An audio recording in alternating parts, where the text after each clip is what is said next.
You know, every time you use your phone, swipe a credit card, or just drive down the street, you're leaving behind these tiny digital breadcrumbs. But what happens when law enforcement starts connecting all those dots?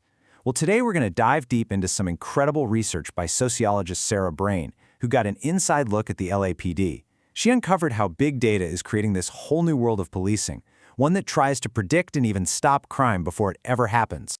So, that's a quote from an LAPD homicide sergeant.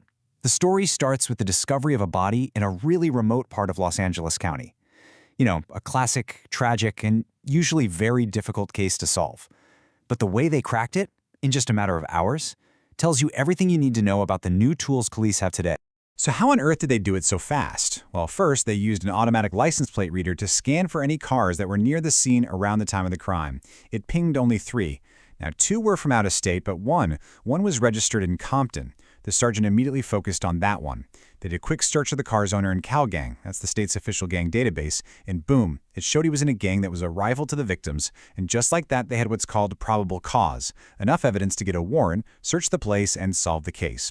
It's a crazy clear example of how mashing different streams of data together can point a giant finger directly at a suspect. But that one case is really just the tip of the iceberg.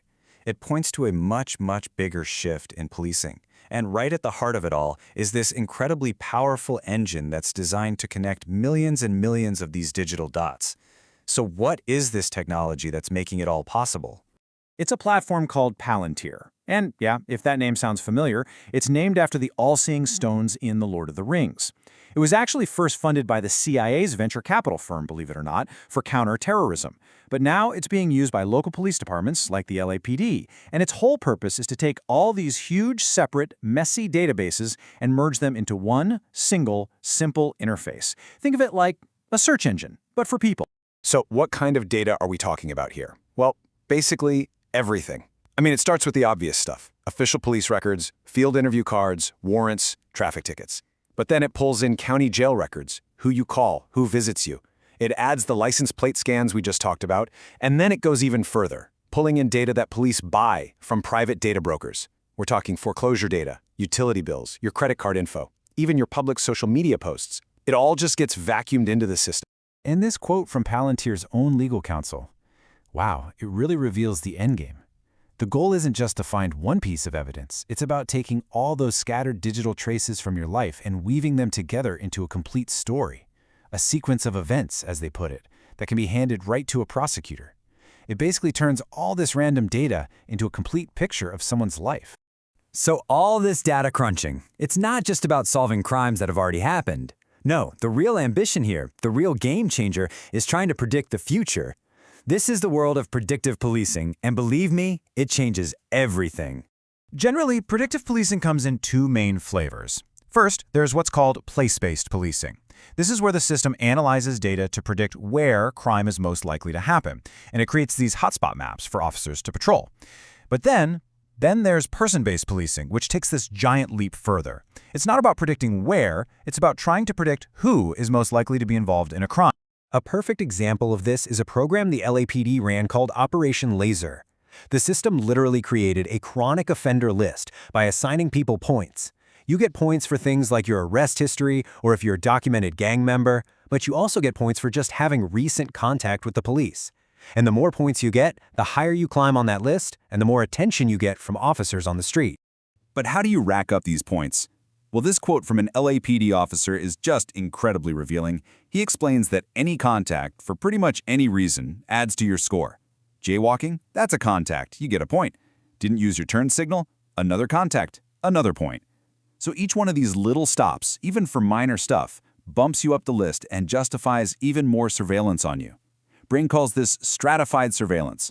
The higher your score, the more you're watched. Okay, and this leads us to maybe the most critical part of this whole thing. What happens when the tools you're using to predict the future start to influence the very data they run on? This is called the data feedback loop, and it is a powerful and maybe unintentional consequence. It brings us to this really fundamental question, right? What happens when the act of policing itself creates the data that then justifies more policing in the exact same spot? Does it actually mean there's more crime there? Or does it just mean we're looking a whole lot harder? Let's just walk through how this works, step by step. First, the algorithm looks at historical data and says, hey, this neighborhood is a hot spot for crime. So what happens? More officers get sent to that neighborhood.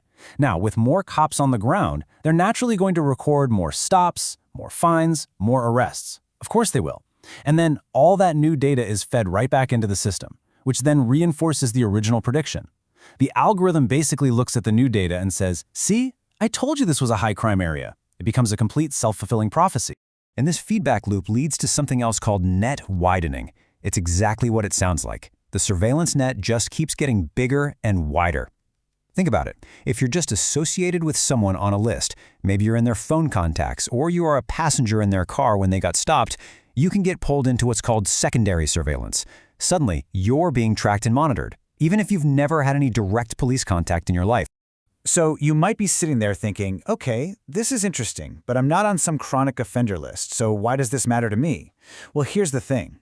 The same logic of collecting, combining, and analyzing data is creating a digital version of every single one of us. As Sarah Brain puts it so perfectly, in that sense, we lead incriminating lives. Every email you send, every time you swipe your card, every location ping from your phone, it all leaves a trace. By themselves, they're just meaningless little data points. But when you put them all together, they can be woven into a story, and that story isn't always true. This creates what sociologists call a data double. It's the digital version of you that lives inside the machine, built from all those little bits and pieces of data you leave behind. And this data double can be judged, it can be scored, it can be categorized by authorities, all without you ever knowing that it's even happening. And that really leaves us with this one final massive question. In a world where all of us are leaving these digital trails everywhere we go, who gets to decide what story that data tells about us? And more importantly, what happens when that story is wrong?